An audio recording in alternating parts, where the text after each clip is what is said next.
ಸಚಿವಾಕಾಂಕ್ಷಿಗಳು ಸಹಜವಾಗಿ ಸಿಟ್ಟಾಗೋದು ನಾರ್ಮಲ್ ಆದಂಥ ಸಂಗತಿ. ಅದರಲ್ಲೂ ಕೂಡ ಯಾರಿಗೆ ಕೈ ತಪ್ಪಿದೆಯೋ ಅವರು ಸಿಟ್ಟಾಗ್ತಾರೆ. ಆದರೆ ಮಾಜಿ ಮುಖ್ಯಮಂತ್ರಿ ಸಿದ್ದರಾಮಯ್ಯನವರು ಕೂಡ ಸಿಟ್ಟಾಗಿದ್ದಾರೆ, ಬೇಸರಗೊಂಡಿದ್ದಾರೆ. ಈ ಒಂದು ಪ್ರಶ್ನೆ ಕಾಂಗ್ರೆಸ್ ಪಾಳ್ಯದಲ್ಲಿ ತುಂಬ ಜೋರಾಗಿ ಕೇಳಿಬರ್ತಾ ಇದೆ. ಯಾಕೆಂದರೆ ಕೆಲವೊಂದಿಷ್ಟು ಹೆಸರುಗಳು ಸಿದ್ದರಾಮಯ್ಯನವರು ಹೈಕಮಾಂಡ್ಗೆ ನೇರವಾಗಿ ರೆಫರ್ ಮಾಡಿದರು. ಆದರೆ ಸಿದ್ದರಾಮಯ್ಯನವರು ಹೇಳಿದಂಥ ಹೆಸರಿಗೂ ಕೂಡ ಹೈಕಮಾಂಡ್ ನಾಯಕರು ಮನ್ನಣೆ ಕೊಟ್ಟಿಲ್ಲ.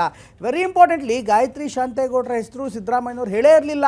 ಆದರೂ ಕೂಡ OBC ನಾಯಕರಾಗಿರುವಂಥ ಕುರುಬ ಸಮುದಾಯದ ಅತ್ಯುನ್ನತ ನಾಯಕರಾಗಿರುವಂಥ ಸಿದ್ದರಾಮಯ್ಯನವರ ಕಣ್ತಪ್ಪಿ ಅಂತ ಹೈಕಮಾಂಡ್ ನಾಯಕರು ನೇರವಾಗಿ ಅವರನ್ನು ಪ್ಯಾರಾಚೂಟ್ ಡ್ರಾಪ್ ಮಾಡಿದ್ರ ಈ ಒಂದು ಪ್ರಶ್ನೆ ಎದುರಾಗ್ತದೆ. ಇದೇ ಕಾರಣಕ್ಕೋಸ್ಕರ ಅಥವಾ ಸಿದ್ದರಾಮಯ್ಯನವರು ತಮಗೇ ಹೇಳದೆ ತಮ್ಮದೇ ಸಮುದಾಯದ ನಾಯಕರನ್ನು ನನ್ನ ವಿರುದ್ಧ ತೆಂದಿಡಲಾಗ್ತಾ ಇದೆ ಅನ್ನುವಂಥ ಗಂಭೀರ ಮನಸ್ಥಿತಿಯನ್ನು ಆರೋಪವನ್ನು ಅವರ ಬೆಂಬಲಿಗರು ಮಾಡ್ತಿದ್ದಾರೆ. ಹೀಗಾಗಿ ಇವತ್ತು ಬ್ಯಾಡಗಿ ಶಿವಣ್ಣ ಕೂಡ ಮಾತಾಡ್ತಾ ಸಿದ್ದರಾಮಯ್ಯ ಸಾಹೇಬರಿಗೆ ಬೇಸರವಾಗಿದೆ ಅಂತ ಹೇಳ್ತಿದ್ದಾರೆ. ಮತ್ತು ಕಡೆಗೆ ರಾಜಣ್ಣ ಕೂಡ ಮುಖ್ಯಮಂತ್ರಿಗಳಿಗೆ ಬದಲಾವಣೆ ಮಾಡಿದಂಥ ಕಾರಣದಿಂದ ಹಿಂದೆ ಸಾಕಷ್ಟು ತಪ್ಪುಗಳಾಗಿದೆ, ಇತಿಹಾಸವೇ ಸಾಕ್ಷಿ ಅಂತ ಹೇಳ್ತಿದ್ದಾರೆ. ಹಾಗಾದರೆ ರಾಜಣ್ಣ ಅವರ ಮಾತಿನ ಅರ್ಥ ಏನು? ಸಿದ್ದರಾಮಯ್ಯನವರು ಸಿಟ್ಟು ಯಾಕೆ?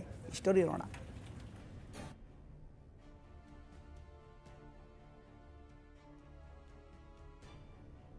ನಾನು ಸಿದ್ದರಾಮಯ್ಯನವರ ಪಟ್ಟ ಅಭಿಮಾನಿ. ಸೊ ಅವ್ರಿಗೇನು ಅಸಮಾಧಾನ ಇಲ್ಲ. ಚುನಾವಣೆಗೆ ನಿಂತ್ಕೊಳ್ಳೋದಿಲ್ಲ ಅಂತ ಹೇಳೋದೇ ಒಂದು ದೊಡ್ಡ ಡ್ಯಾಮೇಜ್. ಪ್ರಮಾಣ ವಚನ ಇದಕ್ಕೆ ಸನ್ಮಾನ್ಯ ಸಿದ್ದರಾಮಯ್ಯ ಹೋಗಿಲ್ಲ. ಸೊ ಅವರು ಎಲ್ಲ ಒಂದ್ ಕಡೆ ಬೇಸರ ಇರುತ್ತಲ್ಲ.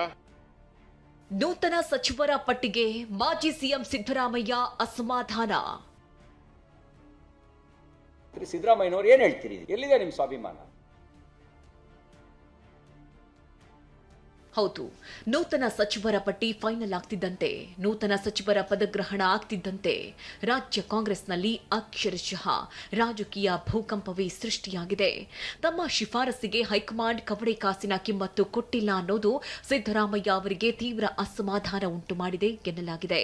ನಿನ್ನೆ ಇಡೀ ದಿನ ಗರಂ ಆಗಿ ಇದ್ದ ಸಿದ್ದು ತಮ್ಮ ಭೇಟಿಗೆ ಬಂದ ನಾಯಕರ ವಿರುದ್ಧವೂ ಸಿಟ್ಟು ಹೊರಹಾಕಿದ್ದಾರೆ ಎನ್ನಲಾಗಿದೆ. ಅಷ್ಟೇ ಅಲ್ಲದೆ ನಿನ್ನೆ ನಡೆದ ನೂತನ ಸಚಿವರ ಪ್ರಮಾಣ ವಚನ ಕಾರ್ಯಕ್ರಮಕ್ಕೂ ಸಿದ್ದರಾಮಯ್ಯ ಗೈರಾಗಿದ್ರು.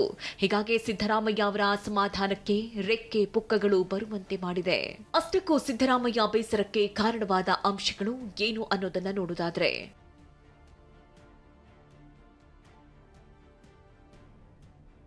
ಸಿದ್ದರಾಮಯ್ಯ ಅಸಮಾಧಾನಕ್ಕೆ ಮೊದಲ ಕಾರಣ ಗಾಯತ್ರಿ ಶಾಂತೇಗೌಡಗೆ ಸಚಿವ ಸ್ಥಾನ ನೀಡಿರುವುದು. ಕಾರಣ 2, ತಮ್ಮದೇ ಸಮುದಾಯದ ಇನ್ನೊಬ್ಬ MLC ಸಚಿವರಾಗಿದ್ದು. ಕಾರಣ 3, ಸಭಾಪತಿ ಹಾಗೂ ಉಪಸಭಾಪತಿ ಆಯ್ಕೆ ಬಗ್ಗೆ ಹೈಕಮಾಂಡ್ ಚರ್ಚಿಸಿಲ್ಲ ಅನ್ನೋದು. ಕಾರಣ 4, ಸಚಿವ ಸ್ಥಾನಕ್ಕೆ ಶಿಫಾರಸು ಮಾಡಿದ ಉಮಾಶ್ರೀಗೆ ಉಪ ಸಭಾಪತಿ ನೀಡಿರೋದು. ಕಾರಣ 5, ತನ್ನ ಶಿಫಾರಸುಗಳಿಗೆ ಹೈಕಮಾಂಡ್ ಸೂಕ್ತ ಮನ್ನಣೆ ನೀಡಿಲ್ಲ ಅನ್ನೋದು. ಕಾರಣ 6, HC ಮಹದೇವಪ್ಪಗೆ ಸೇರಿ ಉಳಿದವರನ್ನ ಪರಿಗಣಿಸಿಲ್ಲ. ಹಾಗೂ 7ನೇ ಕಾರಣ, ವಿರೋಧದ ನಡುವೆಯೂ ಜಮೀರ್ಗೆ ಸಚಿವ ಸ್ಥಾನ ನೀಡಿರುವುದು ಅಂತ ಕಾಂಗ್ರೆಸ್ ಪಾಳ್ಯದಲ್ಲಿ ಚರ್ಚೆ ನಡೀತಾ ಇದೆ. ಇನ್ನು ಸಿದ್ದರಾಮಯ್ಯನವರ ಅಸಮಾಧಾನದ ಕುರಿತು ಮಾಜಿ ಸಚಿವ ರಾಜಣ್ಣ ಪುತ್ರ ರಾಜೇಂದ್ರ ಹಾಗೂ ಶಾಸಕ ಶಿವಣ್ಣನವರ್ ಸಹ ಮಾತನಾಡಿದ್ದಾರೆ. ಈಗ ಸನ್ಮಾನ್ಯ ಸಿದ್ದರಾಮಯ್ಯರು ನೀವು ನೋಡಿರೋ ಹಾಗೆ ನಿನ್ನೆ ಹೋಗಿಲ್ಲ. ಎಲ್ಲಿಗೆ? ಪ್ರಮಾಣ ವಚನ ಇದಕ್ಕೆ ಸನ್ಮಾನ್ಯ ಸಿದ್ದರಾಮಯ್ಯರು ಹೋಗಿಲ್ಲ.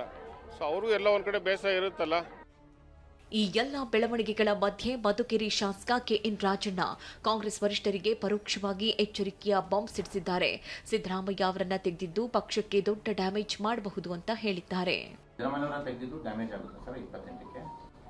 ಡ್ಯಾಮೇಜು ಆಗುತ್ತೆ ಅಂದರೆ ಸಿದ್ದರಾಮಯ್ಯನವ್ರ ನಡವಳಿಕೆ ಮೇಲೆ ಹೋಗ್ತದೆ. ಈಗ ನಾನು ನಿಂತ್ಕೊಳ್ಳಲ್ಲ ಚುನಾವಣೆಗೆ ಅಂತ ಹೇಳ್ತಾರೆ. ಚುನಾವಣೆಗೆ ನಿಂತ್ಕೊಳ್ಳೋದಿಲ್ಲ ಅಂತ ಹೇಳೋದೇ ಒಂದು ದೊಡ್ಡ ಡ್ಯಾಮೇಜು. ಗೊತ್ತಾಯ್ತಾ? ಒಂದೆಲ್ಲ ವಾಸ್ತವಾಂಶ ಇದ್ದಾವೆ. ನಾವೇನು ಹೇಳಬೇಕು? ಯಾರೇನು ಹೋಗಲಿ, ಯಾರೇನೇ ಬರಲಿ, ಹೈಕಮಾಂಡ್ ನಮ್ಗೈತೆ, ನಾವೆಲ್ಲ 132 ಮುಂದಕ್ಕೆ ನಾವು 150 ಗೆಲ್ತೀವಿ ಅಂತ ಹೇಳೋದು ಕಾಲ ಬರುವುದು 1978 ಭುಗಿಲೇಳ್ತಾ ಇರೋ ಈ ಎಲ್ಲ ಅಸಮಾಧಾನಗಳನ್ನ ತಣಿಸುವ ಯತ್ನಕ್ಕೆ ಮುಂದಾಗಿರುವ ಸಿಎಂ DK ಶಿವಕುಮಾರ್ ಡ್ಯಾಮೇಜ್ ಕಂಟ್ರೋಲ್ಗೆ ಇಳಿದಿದ್ದಾರೆ. ಸಿದ್ದರಾಮಯ್ಯನವರಿಗೆ ಯಾವುದೇ ಅಸಮಾಧಾನವಿಲ್ಲ ಅಂದಿದ್ದಾರೆ. ಅತ್ತ ಸಿದ್ದರಾಮಯ್ಯ ಪುತ್ರ ಯತೀಂದ್ರ ಸಹ ತಮ್ಮ ತಂದೆಗೆ ಯಾವುದೇ ಬೇಸರ, ಅಸಮಾಧಾನ ಇಲ್ಲ ಅಂದಿದ್ದಾರೆ. ಇವತ್ತು ಸಿದ್ದರಾಮಯ್ಯನವ್ರಿಗೆ ಯಾಕೆ ಅಸಮಾಧಾನ? ನಾವೆಲ್ಲ ಒಂದು ಟೀಮ್, 139 ಜನನು ಒಂದು ಟೀಮ್. ಯಾರಿಗೂ ಅಸಮಾಧಾನ. ಈಗಿರೋರೆಲ್ಲ ನಾನು ಸೇರಿ ಅವ್ರ ಕಡೆಯವರಲ್ವಾ? ನಾನು ಸಿದ್ದರಾಮಯ್ಯನವರ ಪಟ್ಟ ಅಭಿಮಾನಿ. ಇರೋದು we all are one, we all are united, we will be united, we will fight unitedly. ಅವ್ರಿಗೇನು ಅಸಮಾಧಾನ ಇಲ್ಲ. ಮತ್ತು ಯಾರ್ಯಾರು ಮಂತ್ರಿಗಳಾಗಿದ್ದರು ಅವರು ಅಲ್ಲಿ ಎಷ್ಟೊಂದು ಜನ ಬಂದು ತಂದೆಯವ್ರನ್ನ ಬಂದು ಭೇಟಿ ಮಾಡಿ ಶುಭಾಶಯಗಳು, ಆವತ್ತು ತಂದೆಯವ್ರ ಬರ್ತಡೇ ಕೂಡ ಆಯಿತು, ಹುಟ್ಟಿದಬ್ಬ ಕೂಡ ಆಯಿತು ನೆನ್ನೆ. ಸೊ ಹಾಗಾಗಿ ಬಂದು ಶುಭಾಶಯಗಳನ್ನು ಕೂಡ ತಿಳಿಸಿದರು. ತಂದೆಯವ್ರನ್ನೆಲ್ಲರಿಗೂ ಕೂಡ ಶುಭ ಹಾರೈಸಿದ್ದಾರೆ. ಸೊ ಅವ್ರಿಗೇನು ಅಸಮಾಧಾನ ಇಲ್ಲ. ಒಟ್ನಲ್ಲಿ ಹೊರಗಡೆ ಒಗ್ಗಟ್ಟು ಪ್ರದರ್ಶನವಾಗ್ತಾ ಇದ್ರು ಒಳಗೊಳಗೆ ಆಂತರಿಕ ಬೇಗುದಿ ಇದೆಯಾ ಅನ್ನೋ ಪ್ರಶ್ನೆಯನ್ನ ಮೂಡಿಸಿದೆ. ಈ ಅಸಮಾಧಾನದ ಜ್ವಾಲೆ ಮುಂದಿನ ದಿನಗಳಲ್ಲಿ ಯಾವ ಸ್ವರೂಪ ಪಡೆದುಕೊಳ್ಳುತ್ತೆ ಅನ್ನೋದನ್ನ ಕಾದು ನೋಡಬೇಕಿದೆ. ಪ್ರಸನ್ನ ಗಾಂವ್ಕರ್, TV9 ಬೆಂಗಳೂರು.